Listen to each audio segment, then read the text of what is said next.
తీర్థయాత్ర కార్యక్రమానికి స్వాగతం. శివకేశవుల సమైక్య రూపానికి ప్రతీక, అద్వైత భావానికి సూచిక, యోగ ఆధ్యాత్మిక అంశాల పవిత్ర వేడుక. అదే అయ్యప్ప స్వామి అవతార వీచిక. ఏ యాత్రకు లేని దీక్షా నియమావళి అయ్యప్ప దీక్ష ప్రత్యేకత. మండల దీక్ష ఎన్నో నియమాల తోరణం. ఇరుముడి కట్టి శబరి యాత్ర చేపట్టి అయ్యప్ప కరుణను భక్తులు అందుకుంటారు. శివ నారాయణుల సమన్వయ స్వరూపమైన మణికంఠుడికి తెలంగాణ రాష్ట్ర వ్యాప్తంగా ఎన్నో ఆలయాలు ఉన్నాయి. ఆ పరంపరలోనే నిజామాబాద్లో కంఠేశ్వర్ ప్రాంతంలో అయ్యప్ప దివ్య సన్నిధి గత 19 సంవత్సరాలుగా అలరారుతోంది. తెలంగాణ రాష్ట్రంలోనే ప్రఖ్యాతిగాంచిన ఈ అయ్యప్ప దేవాలయ విశేషాల్ని నేటి తీర్థయాత్రలో తిలకిద్దాం.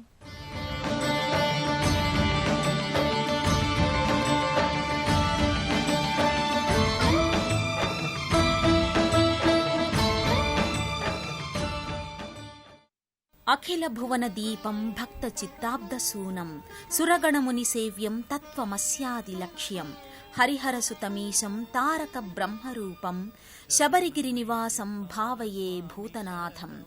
అప్రమేయ దివ్య జ్యోతిస్వరూపునిగా పంచభూతనాథునిగా వెలిగే భవ్య అవతారమూర్తి అయ్యప్ప స్వామి.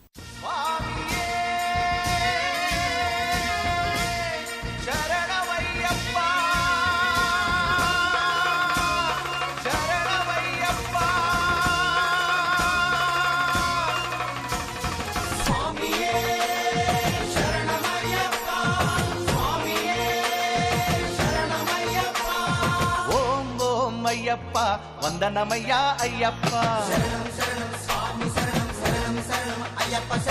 ఓం ఓం అయ్యప్ప వందనమయ్యా అయ్యప్ప, నిజం నిజం అయ్యప్ప నీవే మాకు దిక్కప్ప.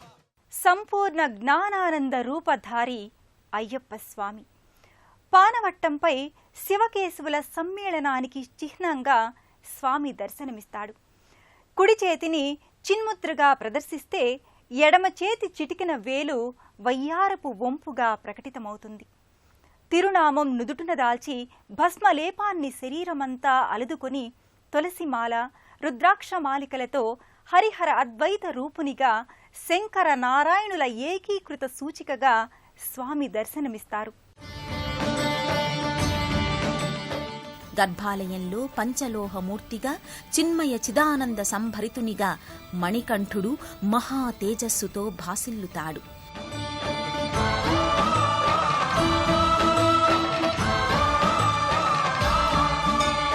అయ్యప్ప దేవాయ నమః.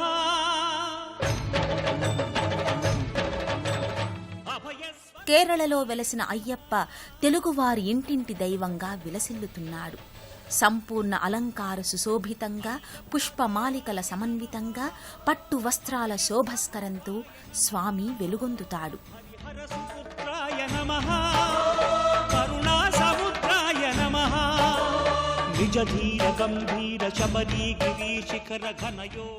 దివి నుంచి భువికి చేరిన దివ్య జ్యోతి ఇది.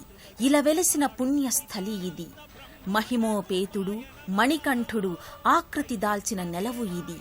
ఇది భక్తుల పాలిట పుణ్యపేటి, లేదు ఎందు సరిసాటి అంటూ భక్తులు ఈ నెలవును నెలవులో కొలువు తీరిన అయ్యప్పను ఆరాధించుకుంటారు.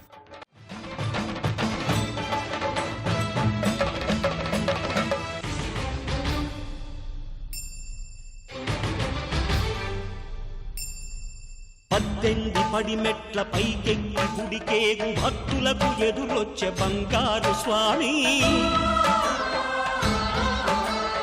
ఇరుముడులు స్పృశించి శుభమును చుదీవించి జన బృందముల చేరే జగమేలు స్వామి.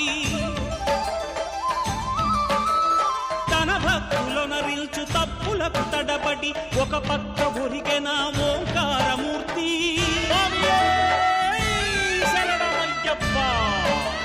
స్వాములందరూ తనకు సాయము కాగా ధీమంతుడై లేచే ఆ కన్య స్వామి. పట్టబంధము వీడి భక్తతతికై పరుగు పరుగున వచ్చే భూమిపైకి నరుడై. విష్ణు మాయా విలాసం ఊహాతీతం, అనన్య సామాన్యం. విష్ణువు శివుని అభ్యర్థన మేరకు మోహినిగా అవతరించాడు. ఆ అవతారంలోనే భస్మాసురుణ్ణి సంహరించాడు. ఆ రూపంలో ఉన్న మోహినిని శివుడు మోహించాడు. వారి ప్రణయానురాగానికి సంకేతమే అయ్యప్ప ఆవిర్భావం అని పురాణోక్తి. దీక్షా విధాన పూర్వకంగా సుప్రసన్నుడయ్యే అయ్యప్ప పూజ మనోకామ్యాల్ని నెరవేర్చే ఆధ్యాత్మిక ప్రక్రియ. ప్రతినిత్యం ఈ ఆలయంలో అయ్యప్ప స్వామికి మంత్రపూర్వకంగా అభిషేక వేడుక కొనసాగుతుంది. అమృతాభిషేకం స్వామికే, పవిత్ర జలాభిషేకం స్వామికే, ఘృతాభిషేకం స్వామికే అంటూ స్వామికి సర్వాత్మనా భావాన్ని వ్యక్తపరిచే అభిషేక వేడుక నయనానందకరంగా కొనసాగుతుంది. పవిత్రోదకం, గోక్షీరం, దధి, విభూతి జలం, తేనె, ఫలోదకం, గంధోదకం వంటి ద్రవ్యాలతో గర్భాలయంలోని పంచలోహ మూర్తికి అభిషేక వేడుకను నిర్వహిస్తారు. సర్వభూత దయ, క్షమాగుణం, అహింసాతత్వం, ఇంద్రియ నిగ్రహం, శాంతికాముకత, తపశ్శక్తి, ధ్యానం, సత్యం ఇవన్నీ దివ్య మనోపుష్పాలు. అయ్యప్ప స్వామి అర్చనకు ఉపకరించే అసలైన పూజా ద్రవ్యాలు ఇవే. నిశ్చల తత్వం, నిర్మల భావం అనే జంట అంశాల నేపథ్యంగా అయ్యప్ప ఆరాధన కొనసాగుతుంది. అభిషేకం పూర్తి కాగానే స్వామికి ధూపాన్ని సమర్పిస్తారు. ధూపప్రియుడైన అయ్యప్ప స్వామికి ధూపమాగ్రాపయామి అని భక్తులు ధూపాన్ని సమర్పించగానే సంతుష్టాంతరంగుడవుతాడు. ఆంతరంగిక, బాహ్య కాలుష్యాలను ధూపం నివారిస్తుంది. నీరాజనపు వెలుగు జిలుగులలో కర్పూర కాంతుల తేజస్సుతో అయ్యప్ప స్వామిని దర్శించుకోవడం ఓ దివ్యానుభూతి. బంగారు వర్ణ ఛాయతో, మణిదీపాల మహత్తర కాంతులతో అయ్యప్ప మహావిరాట్ తేజోపుంజమై దర్శనమిస్తాడు. స్వామి నెలకొన్న గర్భాలయానికి ఇరువైపులా వీరబాహు, మహావీరన్ ద్వారపాలకమూర్తులుగా దర్శనమిస్తారు. ఆలయ లోగిలిపై అయ్యప్ప దివ్య చరిత్రకు సంబంధించిన శిల్ప సమాహారం గోచరమవుతుంది. క్షీరసాగర మథనం, మోహిని రూపంలో విష్ణువు దేవతలకు అమృతాన్ని పంచడం, శివకేశవుల ప్రణయానురాగం, అయ్యప్ప ఆవిర్భావం వంటి ఘట్టాలకు సంబంధించిన శిల్పాలు ప్రకటితమవుతాయి. ఆలయ ప్రాంగణంలో శివకేశవుల భారీ విగ్రహం భక్తులను విశేషంగా ఆకట్టుకుంటుంది. అద్వైత భావానికి పరమ సూచిగా ఈ విగ్రహం భాసిల్లుతోంది. ఇదే విగ్రహ సమీపంలో ఆంజనేయుని మహావిరాట్ స్వరూపానికి ప్రతీక అయిన పంచముఖ ఆంజనేయ స్వామి విగ్రహం తేజరిల్లుతుంది. అయ్యప్ప దీక్షా స్వీకరణ నేపథ్యంగానే భక్తులు విశేషంగా పూజించే సంప్రదాయం ఉంది. ప్రధానంగా 41 రోజుల పాటు మండల దీక్షను స్వీకరించి భక్తులు ప్రతి నిత్యం స్వామి ఆరాధన చేస్తూ నిర్దిష్ట నియమావళిని ఆచరిస్తారు. అలాంటి భక్తులందరికీ నిజామాబాద్లోని ఈ ఆలయం ప్రధాన ఆధ్యాత్మిక కేంద్రంగా అలరారుతోంది. 2 ఎకరాల విస్తీర్ణంలో సువిశాల సన్నిధిలో ఉన్న ఈ క్షేత్రంలో ప్రతి సంవత్సరం దాదాపు 3,000 నుంచి 5,000 మంది భక్తులు స్వామివారి మండల దీక్షను స్వీకరిస్తారు. ఈ ఆలయం ముంగిట పదునెట్టాంబడి పేరిట 18 మెట్లు ఉంటాయి. ఈ 18 మెట్లు అధిరోహించడం అంటే భక్తులు దివ్య జ్ఞానాన్ని ఆర్జించడం. 18 పూర్ణ సంఖ్య. ఈ సంఖ్య పరిపూర్ణతను సాధించిన విజ్ఞానానికి సంకేతంగా పేర్కొంటారు. ప్రతి సంవత్సరం నవంబర్ 1వ తేదీ నుంచి జనవరి 14 వరకు అంటే మకర సంక్రాంతి వరకు ఈ ఆలయం భక్తులతో ఎంతో సందడిగా వర్ధిల్లుతుంది. ప్రతి సంవత్సరం డిసెంబర్ 20వ తేదీన మండల పూజను ఘనంగా నిర్వహిస్తారు. సంక్రాంతి నాడు మకర జ్యోతి దర్శనాన్ని ఏర్పాటు చేస్తారు. ముఖ్యంగా కార్తీక పౌర్ణమి నాడు అసంఖ్యాకంగా భక్తులు ఈ ఆలయంలో స్వామి మాలధారణతో దీక్షను స్వీకరిస్తారు. నిజామాబాద్ నగరంలోని కంఠేశ్వర్లో నెలకొన్న అయ్యప్ప స్వామి వారి ఆలయంలో పలు ఉపాలయాలున్నాయి.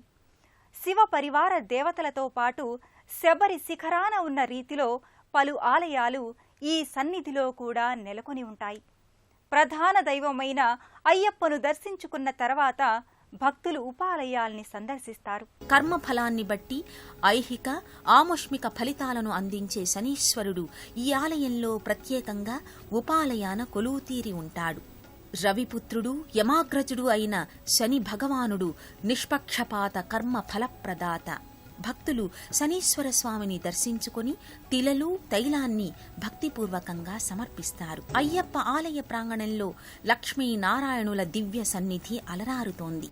ముగ్ధ మోహనంగా పాలరాతి మూర్తులుగా లక్ష్మీనారాయణులు ప్రకటితమవుతారు. ఈ ఆలయం చెంతనే కాశీ విశ్వనాథ మందిరం ఉంటుంది. విభూతి అలంకారంతో లింగమూర్తి శ్రీకరంగా శుభకరంగా దర్శనమిస్తాడు. మణికంఠుణ్ణి వివాహమాడాలని తలచి భంగపడి స్వామి అనుగ్రహం కోసం అనాదిగా ఎదురుచూస్తున్న మాలికా పురత్తమ్మ సన్నిధిని కూడా భక్తులు దర్శిస్తారు. అయ్యప్ప స్వామి అగ్రజులైన గణపతి, కుమారస్వామి ప్రత్యేక ఉపాలయాలలో కొలువు తీరి భక్తుల అభీష్టాలను సదా నెరవేరుస్తుంటారు. ఈ ఆలయంలో నెలకొన్న నవగ్రహ మంటపంపై గ్రహరాజుడైన సూర్య భగవానుడు సప్తాశ్వరథారూఢుడై విగ్రహాకృతిలో తేజోమయంగా దర్శనమిస్తాడు. నిజామాబాద్ నగరంలోని కంఠేశ్వర్లో నెలకొన్న అయ్యప్ప స్వామి ఇతర ఉపాలయాల సందర్శనం భక్తులకు ఇహపర శ్రేయకారకం. ఉపాసన సంవిధానంలో అయ్యప్ప దీక్షకు విశేషమైన ప్రాధాన్యత ఉంది.